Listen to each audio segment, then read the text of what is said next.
Selamat datang di Asri Dalam Gelap. Malam ini kita akan menyusuri bayangan. Bayangan yang tidak semua bisa kembali utuh. Bersiaplah, karena rahasia ini akan menemanimu bahkan setelah lampu padam. Senja itu, aku duduk bersama ayahku di teras rumah. Suara angin pelan menyusup, membawa harum tanah basah. Kami berbicara ringan, tapi ada sunyi yang terasa lebih dari kata-kata. Sehingga ayahku memulai cerita yang tidak pernah ia ceritakan sebelumnya. Pengalaman itu terjadi ketika ia masih muda. Sebuah kisah yang bukan ia cari, tapi mengubah cara ia melihat dunia tanpa ia jelaskan sebelumnya.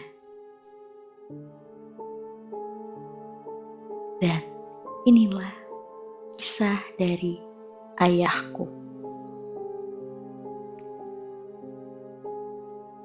Ayahku sebut saja Roni. Dia memiliki sahabat dekat, sebut saja Dayat. Sore itu terasa berat. Matahari hampir tenggelam. Tapi cahaya tidak menembus seluruh hutan yang mengintip dari kejauhan. Dayat, sahabat ayahku, duduk di samping ayah. Wajahnya tegang, matanya tidak fokus pada apapun. Seolah menatap bayangan yang hanya ia bisa lihat.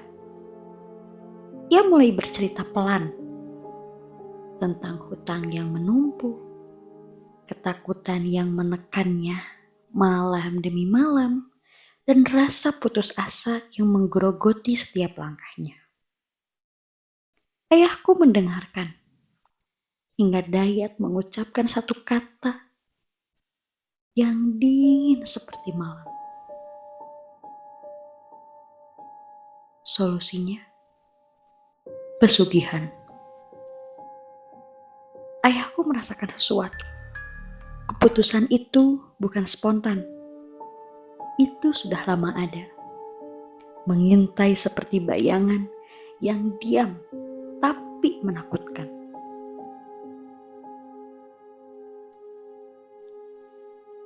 Tibalah ayahku dan sahabatnya di sebuah tempat, sebuah situs atau tempat wisata. Hewan-hewan berkeliaran, monyet dan kera bergelantungan, anak-anak ceria, dan pengunjung berjalan tanpa rasa curiga. Tapi Dayat tidak memperlihatkan itu. Pandangannya kosong, menembus keramaian. Ayahku mulai merasakan hal aneh. Ketegangan di sekitar mereka terlalu sempurna. Seolah sesuatu yang gelap sedang menunggu. Tersembunyi di balik senyum dan tawa. Tidak lama, seorang muncul. Seorang penjaga. Ia tahu maksud ayah dan Dayat sebelum ditanya. Dan saat itu, ayahku sadar mereka tidak datang sebagai pengunjung biasa. Mereka membawa niat yang berbeda. Niat yang akan membawa pada malapetaka. Ayahku dan Dayat diarahkan menjauh dari pengunjung. Tangga batu menanjak, kabut perlahan turun. Suara langkah mereka teredam oleh hutan. Semakin tinggi, semakin sepi. Udara semakin berat. Setiap nafas terasa seperti dihisap oleh bayangan. Mereka bertemu seorang kuncen Sosoknya yang tidak muda, tidak pula tua. Wajahnya datar, matanya seperti menembus jiwa. Ayahku merasakan sesuatu yang tidak bisa dijelaskan. Penjaga itu sudah mengetahui maksud mereka sebelum satu kata pun diucapkan. Ayahku dan Dayat diarahkan menjauh dari jalur pengunjung. Tangga batu menanjak, kabut perlahan turun. Suara langkah mereka teredam oleh hutan. Semakin tinggi, semakin sepi. Udara semakin dekat. Setiap nafas terasa seperti dihisap oleh bayangan. Mereka bertemu Kuncen. Sosok yang tidak muda, tidak juga tua. Wajahnya datar, matanya seperti menembus jiwa. Ayahku merasakan sesuatu yang tidak bisa dijelaskan. Penjaga itu sudah mengetahui maksud mereka sebelum satu kata pun diucapkan. Di depan mereka ada sebuah kubangan air. Diminta menatapnya. Ayahku dan Dayat menurutinya. Penjaga melafalkan mantra dengan suara pelan dan dingin. Di dalam air itu, ayahku melihat sesuatu. Aku yang berusia 1,5 tahun. Aku yang baru bisa berjalan. Lucu, nyata, dan hidup. Ayahku tersentak dan berkata, "Itu anakku," sambil menunjuk pada kubangan air. Dayat tidak melihat itu. Ia hanya melihat ikan. Namun, tatapan penjaga berubah. Sunyi mengental. Hingga setelah ayahku ditatap lama oleh penjaga itu, ayah dan Dayat dipisahkan. Ayahku mulai mengerti.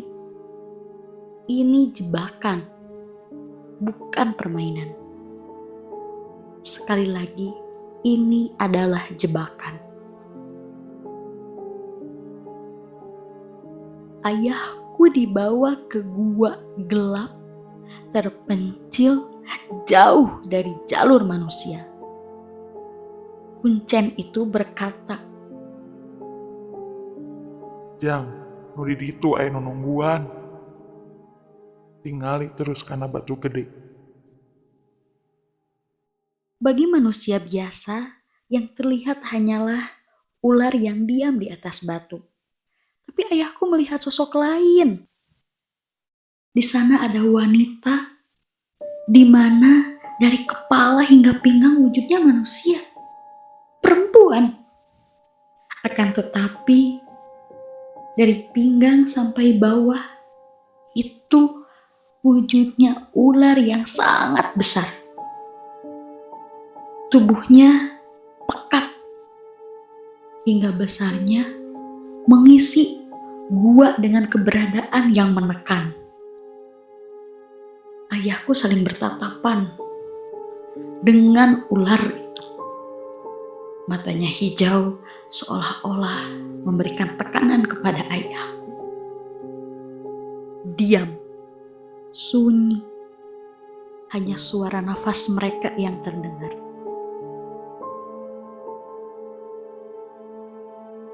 Sosok siluman itu terus menggeliat, badannya memenuhi gua.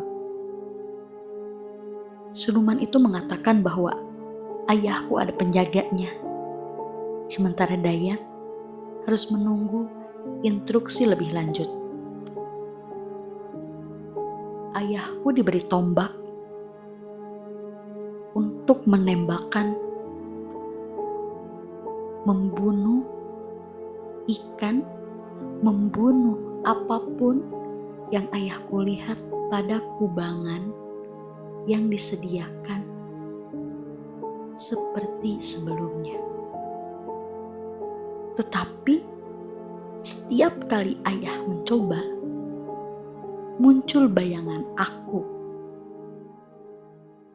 Ketika ingin membunuh, hilang sosok ikan itu. Apa yang dilihat ayah kali ini fata morgana, berubah-ubah. Ketika ingin menusuk, berubah wujudnya aku. Kemudian dalam bentuk ikan lagi. Kemudian berubah bentuk. Kembali lagi aku. Ayah bingung.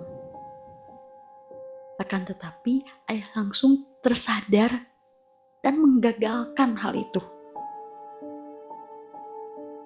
Dengan nyelenehnya, ayah berontak dan mengumandangkan azan di dalam gua itu. Jelas saja sosok siluman itu marah dan mengusir ayah beserta kuncennya dari gua itu.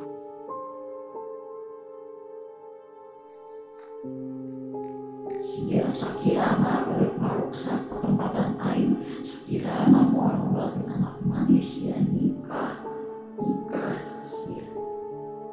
Aing siapa terima deui. Ya, aing dekat mahas yang memang aing langsung bertunan. Mintanya cinta aing tumbalkeun anak mami. Begitulah kata-kata umpatan yang dilontarkan oleh sosok itu kepada ayah sambil terbirit-birit lari keluar dari gua yang gelap itu. Ayahku dan kuncen keluar dari gua dan kembali kepada Dayat. Ayahku disuruh menunggu, sementara Dayat dibawa berbicara empat mata bersama kuncen itu. Ayahku tidak tahu apa yang dibicarakan mereka. Malam mulai menelan sekitar. Ayahku dan Dayat turun gunung, pulang ke arah rumah masing-masing. Dan begitulah kisah part pertama dari Asri dalam Gelap berakhir meninggalkan jiwa perjanjian yang membawa petaka.